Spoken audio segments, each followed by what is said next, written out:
Bismillahirrahmanirrahim. Assalamualaikum warahmatullahi wabarakatuh.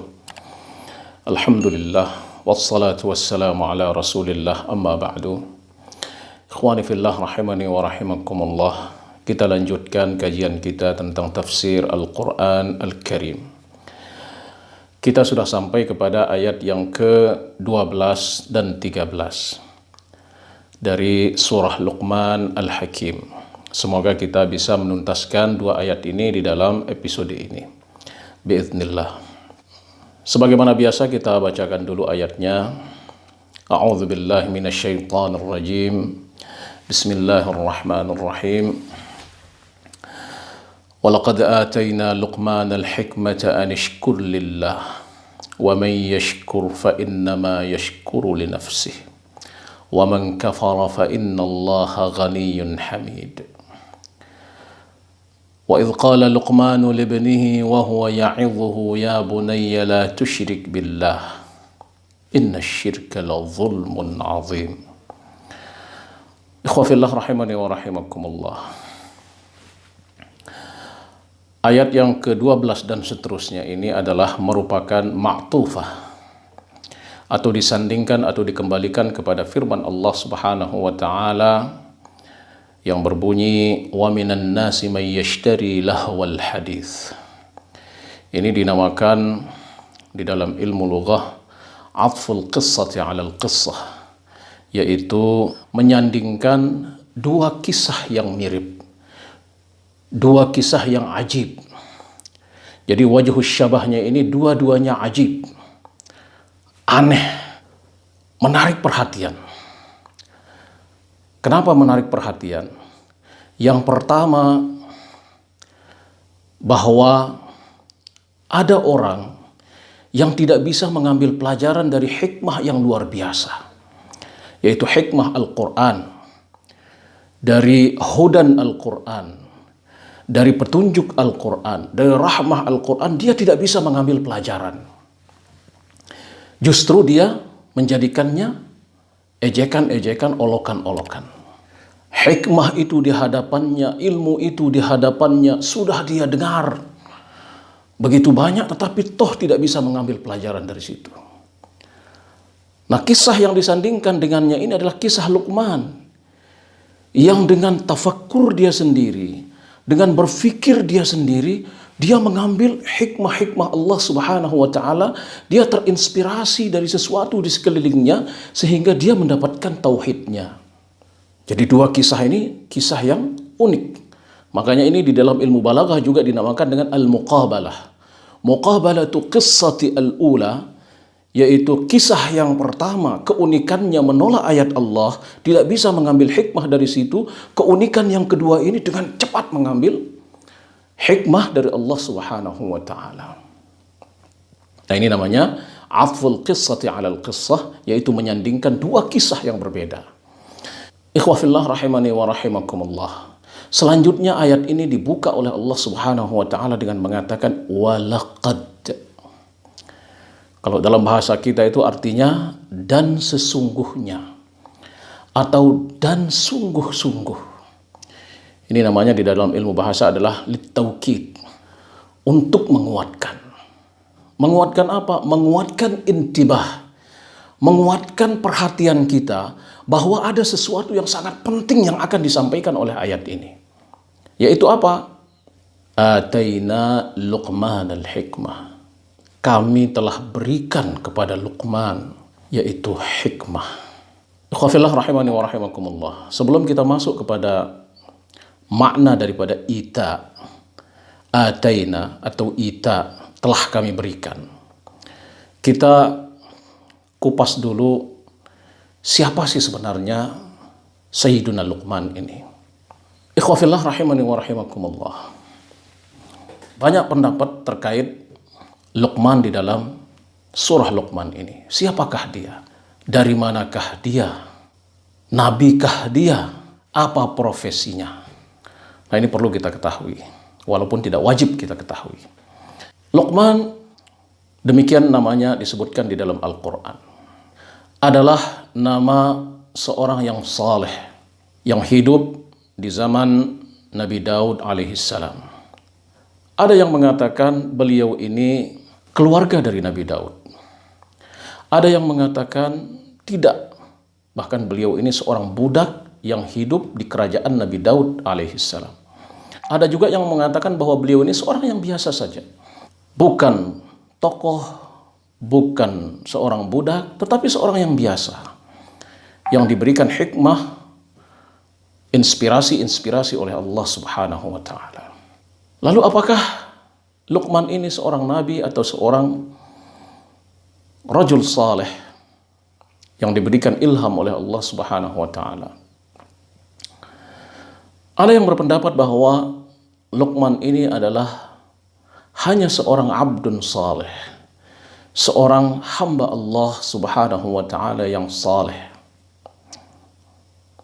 Ini yang diambil pendapatnya oleh Al-Imam Malik di dalam Al-Muwatta beliau, dan ini sekaligus menurut pendapat jumhur atau mayoritas ulama mengatakan demikian. Demikian pula kata Ibnu Atiyah di dalam tafsirnya Al-Muharrarul Wajiz. Beliau bersandar dengan riwayat Ibnu Umar yang mengatakan bahwasanya qala Rasulullah sallallahu alaihi wasallam, inna Luqman lam yakun nabiyya. Sesungguhnya Luqman bukan seorang nabi. Walakin kana abdan katsirat tafakkur. Tetapi dia seorang hamba Allah yang banyak berfikir, yang banyak merenung, hasanal yaqin, dan keyakinannya kepada Allah luar biasa bagus. Ahabballah fa ahabbah. Dia mencintai Allah dan Allah pun mencintai dia. Famanna alaihi bil hikmah, maka dia diberikan karunia, yaitu berupa hikmah, yaitu ilmu yang banyak, kebijaksanaan yang luar biasa. Inilah menurut pendapat mayoritas bahwa Sayyiduna Luqman Al-Hakim adalah seorang hamba Allah yang saleh, yang banyak berfikir, yang memiliki keyakinan yang bagus. Dia sangat mencintai Allah dan Allah mencintainya, sehingga dia diberikan oleh Allah Subhanahu wa Ta'ala hikmah yang bagus, hikmah yang luar biasa. Karena orang yang diberikan hikmah adalah orang yang mendapatkan keberkahan, kebaikan yang luar biasa. Wa may yu'tal hikmata faqad utiya khairan katsira. Siapa-siapa yang diberi hikmah, maka dia telah diberikan sesuatu yang baik dan banyak. Ada yang berpendapat lain, yaitu pendapat Ikrimah dan Syu'bah. Beliau berdua mengatakan bahwa Luqman ini adalah seorang nabi. Ini tergambar dari firman Allah Subhanahu wa Ta'ala yang mengatakan, "Walaqad ataina Luqmanal hikmah." Dan sesungguhnya kami telah berikan kepada Luqman itu hikmah. Dan hikmah di sini maksudnya adalah nabi atau kenabian atau wahyu dari Allah Subhanahu wa Ta'ala. Sebagaimana firman Allah Subhanahu wa Ta'ala tentang Nabi Daud alaihissalam, walaqad atainahul hikmata wa faslal khitab. Sesungguhnya kami telah berikan kepadanya, yaitu Daud, al-hikmah, nubuwah, kenabian. Tapi pendapat ini dianggap lemah oleh para ulama. Oleh karenanya kita bisa menyimpulkan di sini, atau kita bisa menerima pendapat mayoritas ulama yang mengatakan bahwa Sayyiduna Luqman di sini adalah merupakan seorang hamba Allah yang saleh. Kemudian terkait dengan Sayyidina Luqman di sini juga ada yang mengatakan beliau seorang petani, ada yang mengatakan beliau seorang najjar, tukang kayu, ada juga yang mengatakan beliau adalah seorang ra'il ghanam, yaitu penggembala kambing. Jadi bermacam-macam profesi di sini diberikan kepada Sayyidina Luqman, tetapi tidak ada satupun yang memiliki riwayat yang kuat. Terlepas dari itu semua, apa artinya perbedaan ulama tentang hakikat Sayyidina Luqman ini? Ikhwah fillah, ada pelajaran penting yang perlu kita resapi di dalam Sayyidina Luqman ini. Sayyidina Luqman ini tidak disebutkan oleh Allah Subhanahu wa Ta'ala apakah beliau seorang nabi, apakah beliau seorang keturunan nabi, apakah beliau seorang budak, apakah beliau bukan seorang budak, apakah beliau orang terhormat, apakah beliau keturunan raja, apakah beliau keturunan Kiai, apakah beliau keturunan Nabi? Tidak. Jadi Allah Subhanahu wa taala hanya menyebutkan Luqman di sini, tetapi memberikan dia sifat yang luar biasa, memberikan dia pujian yang begitu bagus oleh Allah Subhanahu wa taala, bahwa dia memiliki kebijaksanaan yang luar biasa.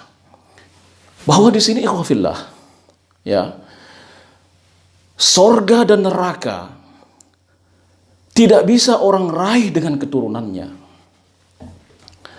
Orang boleh keturunan kiai, orang boleh keturunan habaib, orang boleh keturunan nabi, orang boleh keturunan siapapun. Tetapi pada akhirnya adalah yang memasukkannya ke dalam sorga adalah amalnya, pada akhirnya adalah yang memasukkannya ke dalam neraka juga amalnya, bukan keturunannya. Oleh karenanya ketika Allah Subhanahu wa taala berfirman kepada Rasulnya, memerintahkan kepada Rasulnya, wa anzir ashiratakal aqrabin, berikan peringatan kepada keluarga terdekatmu wahai Muhammad.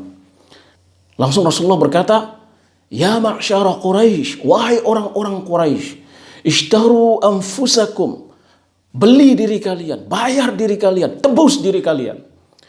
Fa inni la ughni ankum minallahi syai'a, sesungguhnya nanti di hari kiamat saya tidak bisa membela kalian. Ya bani Abdi Manaf, ishtaru anfusakum, wahai keturunan Abdu Manaf, bayar diri kalian, tebus diri kalian. Fa inni la ughni ankum minallahi syai'a, sesungguhnya aku nanti di hari kiamat tidak bisa menebus kalian. Ya Abbas ibn Abdul Muttalib, yang ketiga, ya Abbas ibn Abdul Muttalib, ishtari nafsak, fa inni la ughni anka minallahi syai'a, bayar dirimu, tebus dirimu, sesungguhnya nanti di hari kiamat aku tidak bisa menebusmu. Wa ya Safiyah, wahai Safiyah ammat Rasulullah sallallahu alaihi wasallam, bibi da Rasulullah sallallahu alaihi wasallam, ishtari nafsik, bayar dirimu, tebus dirimu, fa inni la ughni anki minallahi syai'a, sesungguhnya di hari kiamat nanti aku tidak bisa menebusmu. Yang terakhir beliau mengatakan kepada anak beliau Fatimah, ya Fatimah, salima syi'ti min mali, minta saja di dunia ini dari aku apa saja harta yang aku punya. Fa inni la ughni anki minallahi syai'a, nanti di hari kiamat aku tidak bisa memberimu.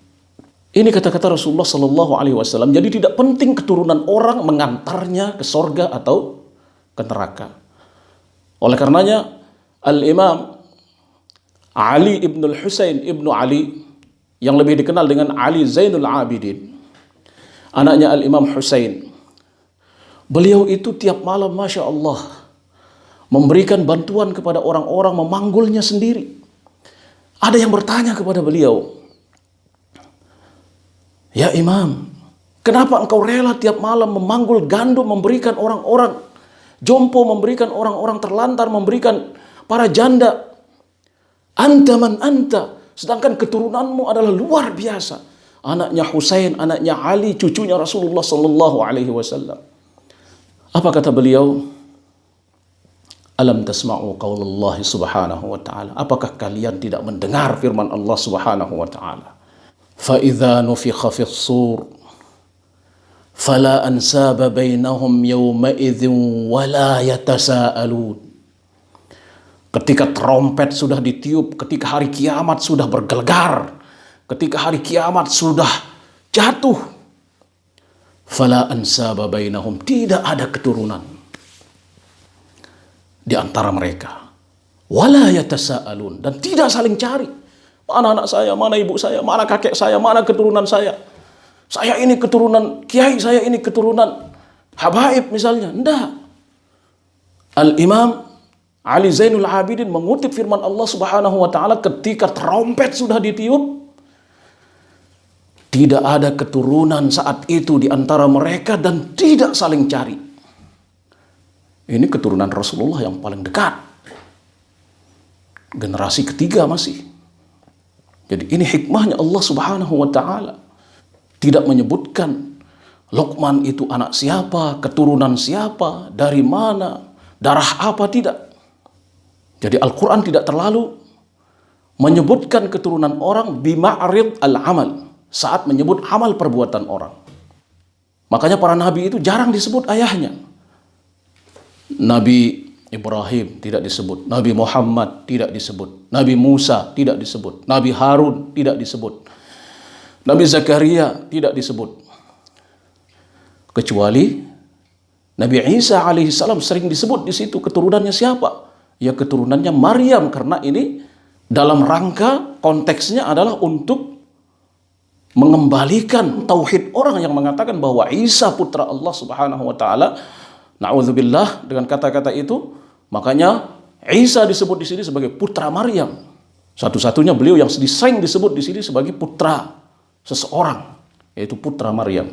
Kita lihat juga Nabi Nuh alaihissalam memiliki seorang anak biologis yang tidak beriman kepada Allah Subhanahu wa taala. Ketika ditenggelamkan oleh Allah Subhanahu wa taala ke lautan, ditelan oleh badai, Nabi Nuh alaihissalam sangat bersedih dengan itu. Dan dia mengadu kepada Allah Subhanahu wa taala, mengatakan, "Ya Allah, dia keturunanku," kata beliau. Apa firman Allah Subhanahu wa taala? "Innahu laisa min ahlik." Bukan keturunanmu. Ini maksudnya bukan keturunan secara akidah. Tidak memberikan dia syafaat keturunannya di sini dalam akidah. Tidak ada syafaat di dalam akidah. Kafir ya kafir. Itu masuk ke dalam api neraka. Ikhwafillah rahimani wa rahimakumullah. Kita lanjutkan tafsir ayat ini. Bahwa sudah kita katakan bahwa Allah membuka ayat ini dengan kata-kata walaqad, yaitu artinya dan sesungguhnya. Dan ini adalah merupakan taukid, penguat bahwa apa yang akan diberitakan oleh Allah Subhanahu wa taala ini membutuhkan ihtimam, membutuhkan perhatian yang bagus, karena yang akan datang ini sangat penting sekali. Yaitu walaqad ataina Luqman al-hikmah. Ataina, seperti kata ulama di sini, bermakna al-i'ta, yaitu memberikan. Di sini kalau di dalam ilmu balaghahnya adalah kinayatun anil ilham wal wahy. Jadi Allah tidak mengatakan walaqad auhayna walaqad alhamna, tidak, ya, tapi maknanya satu di sini, bahwa i'ta di sini telah kami berikan atau telah kami wahyukan atau telah kami ilhamkan, berikan inspirasi kepada Luqman. Apa inspirasinya di sini adalah al-hikmah, kebijaksanaan, ilmu yang banyak. Wasulu ila syai'in nafi'in hasanin bima'rifati al-hissi wat tafakkur, yaitu pencapaian terhadap sesuatu yang baik dengan bermodalkan fikiran, bermodalkan inspirasi, bermodalkan renungan, bermodalkan bacaan, bermodalkan yang macam-macam. Ini namanya ilham atau inspirasi, sehingga dia sampai kepada sesuatu yang baik atas dasar inspirasinya. Itulah namanya ilham. Nah, Luqman ini diberikan seperti itu. Oleh karenanya ulama mengatakan bahwa beliau ini bukan seorang nabi, hanya seorang hamba yang saleh, diberikan ilham, diberikan inspirasi oleh Allah Subhanahu wa taala. Dengan apakah? Dengan melihat gunung-gunung, melihat bintang-bintang, melihat penciptaan Allah Subhanahu wa taala yang banyak, sehingga beliau wasala ila tauhid, sehingga beliau sampai kepada tauhid, sehingga beliau sampai kepada ilmu-ilmu yang banyak itu yang diceritakan oleh kitab-kitab, baik kitab Taurat, kitab Injil maupun kitab Al-Quran ini, seperti yang kita tafsirkan sekarang ini. Apa hikmah yang pertama yang diberikan oleh Allah Subhanahu wa taala? Jadi ulama mengatakan banyak hikmah yang diberikan kepada Luqman ini.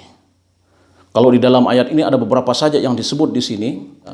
Salah satunya yang paling pertama yang diberikan oleh Allah Subhanahu wa taala, bahwa beliau mampu mengimplementasikan hikmah itu kepada dirinya sendiri pertama. Walaqad ataina Luqmanal hikmata anishkur lillah, yaitu bersyukurlah kepada Allah. Walaupun di sini kata ulama segahnya perintah, sepertinya di sini adalah perintah, tetapi ini adalah inisiatif dari Luqman, inspirasi dari Luqman. Dia pandai bersyukur kepada Allah Subhanahu wa taala, yang memberikan dia hikmah, yang memberikan dia ilmu, yang memberikan dia makanan, yang memberikan dia udara, yang memberikan dia air, yang memberikan dia hujan, yang memberikan dia semuanya. Dia pandai bersyukur. Dengan itu Sayyidina Luqman ini, makanya yang paling pertama diberikan oleh Allah Subhanahu wa taala hikmatun li nafsih, yaitu hikmah untuk dirinya. mengimplementasikannya kepada dirinya. Sehingga dia, orang yang pandai bersyukur itu adalah Luqmanul Hakim. Kenapa ini yang diperintahkan yang pertama oleh Allah Subhanahu wa taala? Kata ulama, ini adalah syukur, ini adalah ra'sul hikmah. Syukur itu adalah kebijaksanaan yang paling tinggi. Sama dengan alhamdu.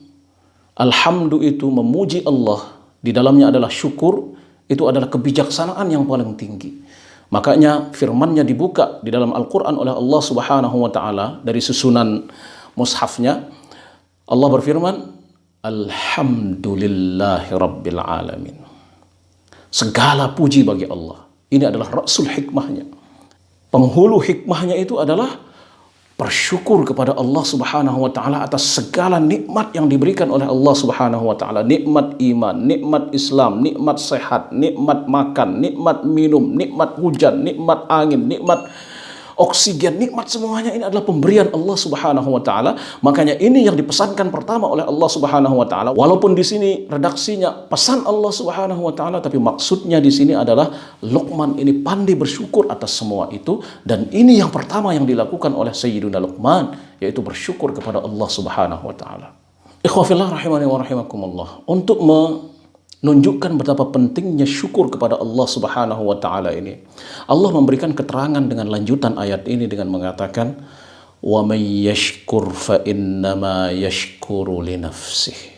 Bukan pentingnya untuk Allah Subhanahu wa ta'ala, tetapi syukur yang diberikan, yang diucapkan, yang dilantunkan, yang dilaksanakan kepada Allah Subhanahu wa ta'ala itu kembalinya kepada manusia itu sendiri. Wa may yashkur, siapa-siapa yang bersyukur, fa innama yashkuru li nafsih, sesungguhnya dia bersyukur untuk dirinya, manfaatnya untuk dirinya sendiri. Ini perlu kita terangkan penggalan ayat yang sedikit ini betapa dalam maknanya. Ayat ini atau penggalan ayat ini kombinasi antara syarat dan jawabnya. Yang dinamakan syarat itu contohnya di sini man, siapa-siapa. Ini syarat. Siapa-siapa yang bersyukur, fa innama, makanya jazanya di sini adalah fa innama yashkuru li nafsi, sesungguhnya dia bersyukur kepada untuk dirinya, manfaatnya untuk dirinya. Makanya ini namanya syarat wa jaza. Kemudian ikhwafillah, dalam firman Allah wa may yashkur, di sini Allah menggunakan diksi yashkur, may yashkur, siapa-siapa yang selalu bersyukur. Sebagaimana yang sudah sering kita katakan bahwa ini diksinya fi'lun mudhari'. Fi'il mudhari', kata kerja yang menunjukkan perbuatan sekarang dan akan datang. Wa hadza yufidu at-tajaddud wal istimrar. Ini menunjukkan makna selalu terbaharui dan terus-menerus syukur ini. Ini artinya seyogyanya, seharusnya syukur manusia itu terus-menerus berkesinambungan, tidak putus dengan putusnya nikmat Allah misalnya. Sekarang kita diberikan nikmat yang begitu banyak, harta yang begitu banyak misalnya, besok dia putus nikmat ini, kemudian putus syukur kita kepada Allah. Enggak boleh.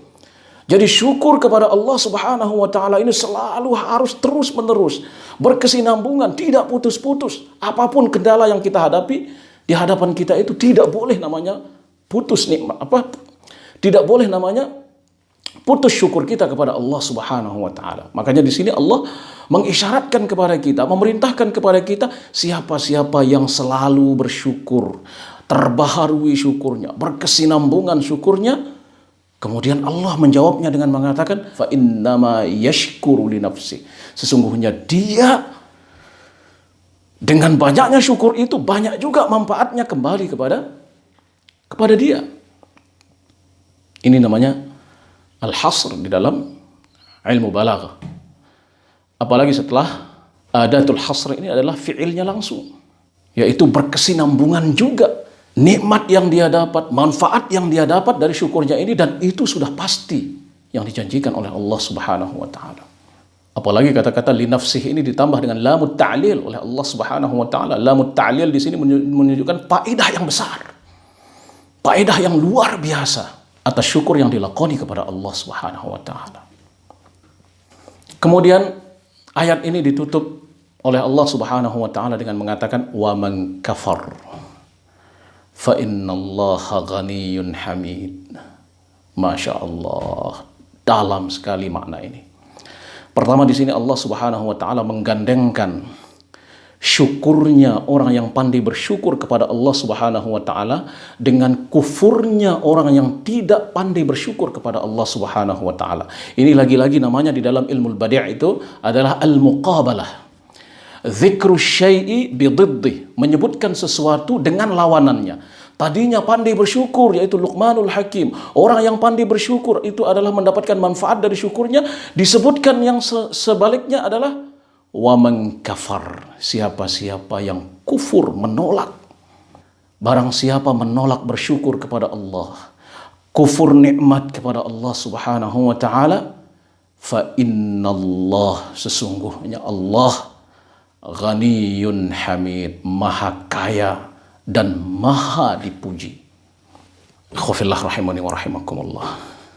Perlu kita berhenti sejenak pada dua kalimat di akhir ayat ini. Ikhwafillah, maknanya dalam sekali.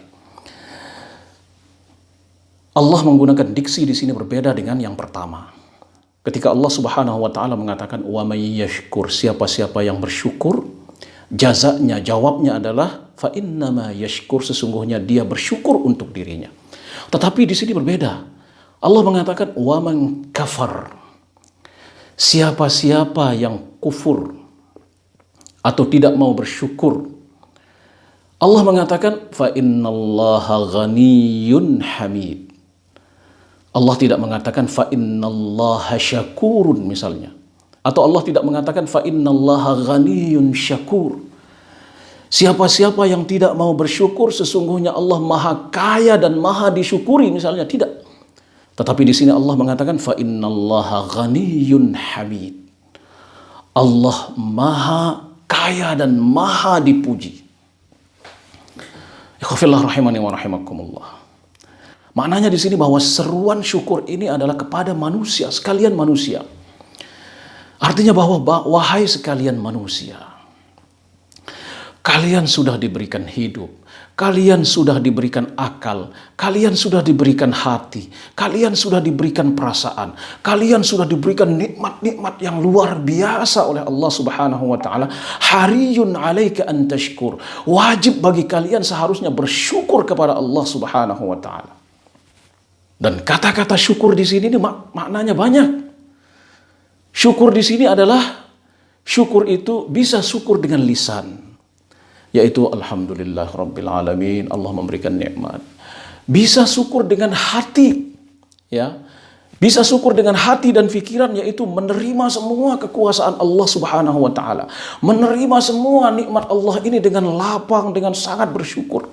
Itu namanya syukur al-qalb. Bahwa kita beriman kepada Allah Subhanahu wa taala itu adalah merupakan syukur qalb. Dan juga merupakan syukur jawarih, syukur badan kita. Dengan mengatakan Allahu Akbar, kita sholat. Kemudian ruku, kemudian sujud, kemudian tasbih, zikir, dan seterusnya. Ini adalah merupakan syukrul jawarih. Syukurnya badan kita kepada Allah Subhanahu wa ta'ala. Makanya syukurnya manusia di sini tergolong ada tiga. Syukrul lisan, syukrul qalb, syukrul jawarih. Syukurnya lisan kita, syukurnya hati kita, syukurnya anggota badan kita ini dengan bersujud kepada Allah Subhanahu wa ta'ala. Kalau kalian tidak mampu melakukan itu, syukur lisan tidak ada, syukur qalb tidak ada, justru kafir kepada Allah Subhanahu wa ta'ala, apalagi syukur jawarih, ruku dan sujud kepada Allah Subhanahu wa ta'ala, tidak perlu. Allah tidak meminta itu maksudnya. Allah tidak meminta itu, tetapi Allah Subhanahu wa ta'ala memuji dirinya dengan mengatakan fa innallaha, sesungguhnya Allah Subhanahu wa ta'ala ghaniyun hamid, maha kaya. Hamid di sini maksudnya adalah selain manusia yang tidak mau bersyukur kepada Allah Subhanahu wa ta'ala ini, semesta ini bersyukur kepada Allah Subhanahu wa ta'ala. Itulah maknanya hamd. Karena alhamdu di sini maknanya adalah memuji Allah Subhanahu wa ta'ala dengan lisan. Binatang tidak bisa ruku, binatang tidak bisa sujud, angin tidak bisa ruku, angin tidak bisa sujud, pohon-pohon tidak bisa ruku, pohon-pohon tidak bisa sujud, tidak kelihatan sujud oleh manusia, tetapi halu lisani, lisannya semua itu bertahmid kepada Allah Subhanahu wa taala. Apa katanya di dalam firman Allah? Illa yusabbihu bihamdi. Seluruh isi dunia ini yusabbihu bihamdi, bertasbih kepada Allah Subhanahu wa taala. Kalau manusia tidak mampu bersyukur, yaitu dengan lisannya, dengan qalbnya, dengan jawarihnya rukuk sujud kepada Allah, tidak apa-apa kata Allah. Tetapi yang lain bertahmid kepada Allah Subhanahu wa taala. Nah, inilah maknanya bahwa Allah mengatakan syukur kalian itu untuk kalian, bukan untuk Allah Subhanahu wa taala. Allah itu banyak yang mentahmid Dia, makhluk-makhluknya di seluruh dunia ini. Seluruh bintang ke bintang di langit ini semuanya bertasbih kepada Allah, yahmidullah, bertahmid kepada Allah Subhanahu wa taala. Janganlah manusia terlalu sombong seperti itu, tidak mau bersyukur kepada Allah, tidak mau bertahmid kepada Allah. Seluruh isi semesta ini tahmid kepada Allah Subhanahu wa taala. Makanya Allah mengatakan ghaniyun hamid, tidak mengatakan ghaniyun syakur. Karena semua makhluk yang ada di dunia ini tidak kelihatan dia bersujud. Karena amalul jawarih ini adalah perbuatan badan, ini adalah implementasi syukur manusia kepada Allah Subhanahu wa taala. Makanya syukur itu lebih umum daripada hamd. Hamd itu lebih khusus, hanya lisan saja. Kalau syukur, lisan, qalb, jawarih semuanya. Dan itu dilakukan oleh manusia. Dia rukuk sujud tiap hari itu adalah merupakan syukurnya kepada Allah. Makanya ketika Rasulullah SAW ditanya oleh Aisyah, karena Rasulullah SAW yata'abbadu bil-lail, beliau salat tahajud semalaman. Bangun Aisyah, masih Rasulullah tahajud. Bangun Aisyah, masih Rasulullah tahajud. Bangun Aisyah, masih Rasulullah tahajud. Sampai-sampai kaki beliau bengkak. Aisyah bertanya kepada Rasulullah, ya Rasulullah, kenapa engkau lakukan semua ini? Anta man anta, wa qad ghafarallahu laka ma taqaddama min dhanbika wa ma ta'akhkhar. Wahai Rasulullah, engkau ini seorang nabi, sudah diampunkan oleh Allah yang dulu maupun yang akan datang. Apa kata Rasulullah? Afala akunu abdan syakura. Apakah saya tidak ingin dinilai oleh Allah sebagai hamba yang bersyukur? Dengan rukuk sujudnya Rasulullah, beliau tidak mengatakan afala akunu abdan hamida. Tidak. Inilah makna syukur, kenapa Allah Subhanahu wa taala mengatakan ghaniyun hamid, di sini tidak mengatakan ghaniyun syakur. Subhanallah. Ikhwafillah rahimani wa rahimakumullah, kita cukupkan sampai di sini. Tadi seharusnya kita bisa menafsirkan dua ayat dari surah Luqman ini, ayat 12 dan 13, tetapi waktu yang membatasi kita. Mudah-mudahan bisa kita lanjutkan di episode berikutnya, ayat yang ke-13 masuk kepada nasihat Luqman kepada anak beliau. Sekian, wassalamualaikum warahmatullahi wabarakatuh.